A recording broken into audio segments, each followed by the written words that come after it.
पुढची बातमी कोलंबोमधल्या आर प्रेमदासा स्टेडियमवर झालेल्या T20 विश्वचषक 2026च्या ग्रुप बी मधल्या सामन्यामध्ये झिम्बाब्वेनं बलाढ्य ऑस्ट्रेलियाचा पराभव केला। त्यामुळे 2026 T20 विश्वचषक पहिला मोठा उलटफेर या मॅचमुळे बघायला मिळाला।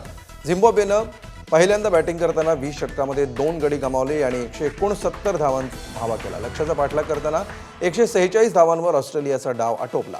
झिम्बाब्वेनं तब्बल 23 धावांनी हा सामना जिंकला आणि ग्रुप बीच्या गुणतालिकेमध्ये पहिल्या क्रमांकावर झेप घेतली। या पराभवासह ऑस्ट्रेलिया तिसऱ्या स्थानी घसरलाय, त्यामुळे जवळपास स्पर्धेतून बाहेर गेलाय।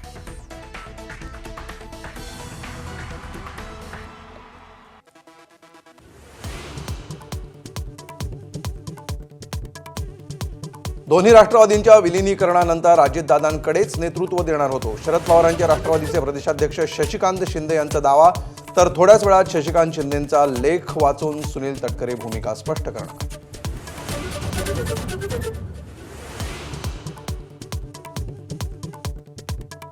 सकारात्मक पद्धतीने काम करा, पुण्यात राष्ट्रवादीच्या कार्यकर्त्यांशी संवाद साधताना उपमुख्यमंत्री सुनेत्रा पवार यांचं आवाहन।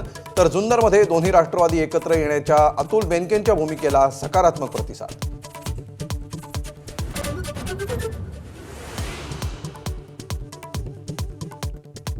अन्न आणि औषध प्रशासन मंत्री नरहरी झिरवाळांच्या अडचणी वाढण्याची शक्यता। कार्यालयातील कारकुनाला लाच घेताना अटक, तर लाच प्रकरणाशी संबंध आल्यास राजीनामा देणार, नरहरी झिरवाळ यांची प्रतिक्रिया।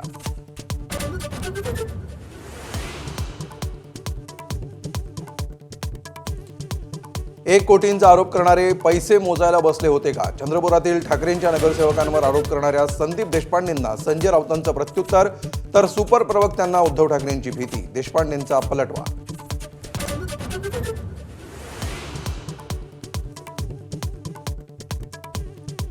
मुंबईतील मेलडी कोस्टल रोडवर मराठी गाणी लावण्यासाठी मनसे आक्रमक, कोस्टल रोडवर मनसेचं आंदोलन, मराठी गाण्यांना प्राधान्य देण्याची मागणी।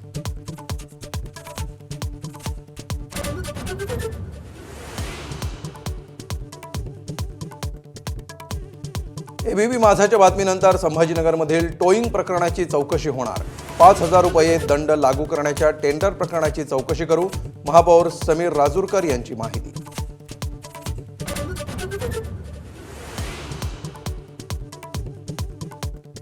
T20 विश्वचषकात सर्वात मोठा उलटफेर, बलाढ्य ऑस्ट्रेलियाचा झिम्बाब्वेकडून 23 धावांनी पराभव।